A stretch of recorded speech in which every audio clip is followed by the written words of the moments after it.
Now, from WYDC TV, this is Big Fox News at 10.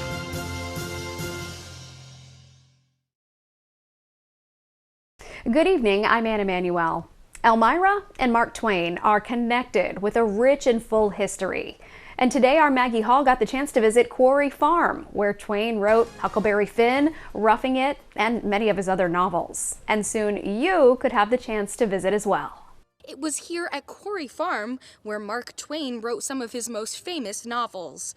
Now this May, scholars and the public are invited to explore the grounds themselves. Nestled in the hills of Elmira, Quarry Farm was a sanctuary for Mark Twain, his family, and his writing. And it's here that he writes all his iconic works.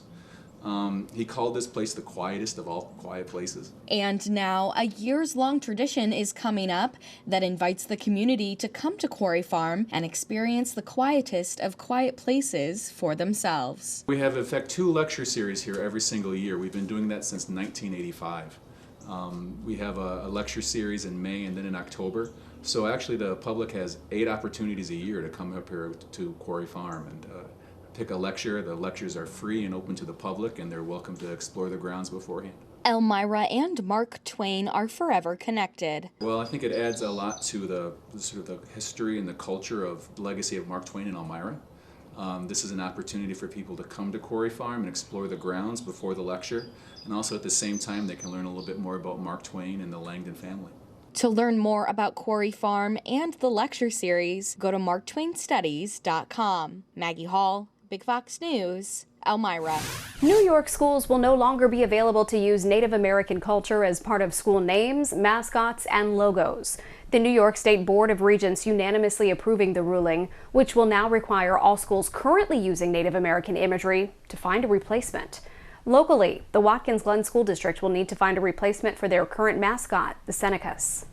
Hundreds gathered at Corning Community College today for the school's annual job fair. Big Fox's Josh Feldberg was there to find out what employers and job seekers were looking for. Today, Corning Community College held its annual regional job fair. With over 80 employers in attendance, there were plenty of options for those looking to find their next employment opportunity.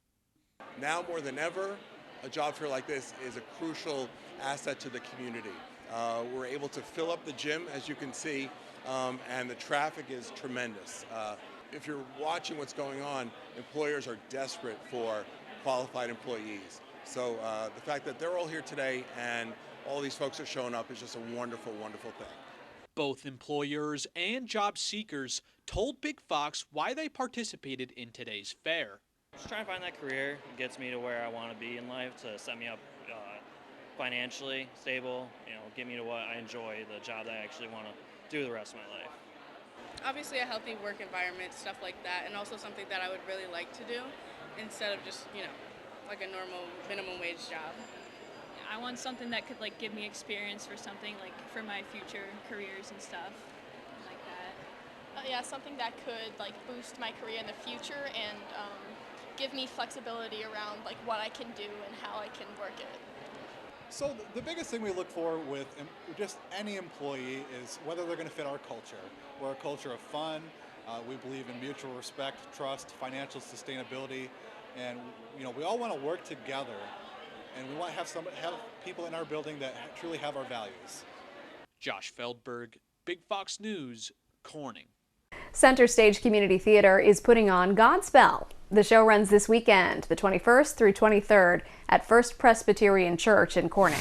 The show hinges on Jesus and Judas coming together, getting together a community, bringing people together to try to form a community. And the whole storyline is based on love. The show will begin at 7 p.m. Friday and Saturday with a Sunday matinee at 2. You can buy your tickets at the door. Today, the House passed legislation that aims to ban transgender athletes from playing in women's sports. Madeline Rivera has more on the debate from Washington. Democrats on Capitol Hill sounding off on the Republican plan to tackle both government spending and the debt ceiling crisis. House Speaker Kevin McCarthy announced the proposal Wednesday, calling for federal spending to be snapped back to 2022 levels and future spending capped at 1%. Senate Majority Leader Chuck Schumer says if it passes the House, that plan will be dead on arrival in the Senate. Wall Street billionaires are not asked to pay even a nickel under McCarthy's bill. Hurt the parents, hurt the kids, hurt law enforcement, hurt small businesses, but leave the billionaires alone? President Biden still refusing to negotiate, insisting on a clean bill to raise the limit and avoid a catastrophic debt default. He says the GOP plan is extreme and caters to the far right. But House Republicans are sticking to their guns, claiming it makes no sense to authorize more borrowing and spending before addressing the root cause of the crisis. What I have seen so far, I think it's a very positive step in the right direction. The Treasury Department warns the country risks not being able to pay its bills by June if the ceiling isn't raised by then. Now, a growing number of lawmakers on both sides of the aisle sounding the alarm and urging the two sides to make a deal. You got two positions. That's time to negotiate. Yeah. That's all. I've just said that. We can't play Russian roulette with it, and we can't let it continue on. JP Morgan says there's a, quote, non-trivial risk of a first-ever debt default as early as next month. On Capitol Hill, Grady Trimble, Fox Business. Today, the House passed legislation that aims to ban transgender athletes from playing in women's sports. Madeline Rivera has more on the debate from Washington.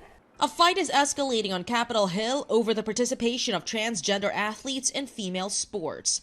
Both sides arguing they want to level the playing field. Trans kids are all God's children, belong in sports, in schools, in books, in families, and on teams. We don't want biological men taking away the achievements of women who fought so hard for where they are today. The bill is passed. The House has passed a bill banning transgender girls and women from competing in women's athletics. One former All-American swimmer at the University of Kentucky supports the bill. Men are on average taller, stronger, more powerful, they're faster.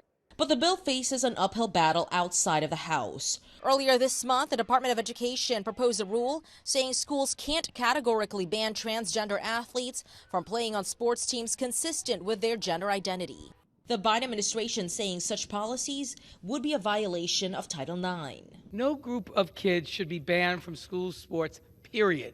However, under the administration's proposal, schools would still have the leeway to limit the participation of transgender athletes if they determine including them would undermine fairness or risk safety. Transgender athlete Leah Thomas wants the White House to go further. During this time of intense anti-trans backlash, the trans community needs explicit protections from discrimination in order to live our lives freely and equally. The Biden administration is expected to finalize new Title IX rules in May.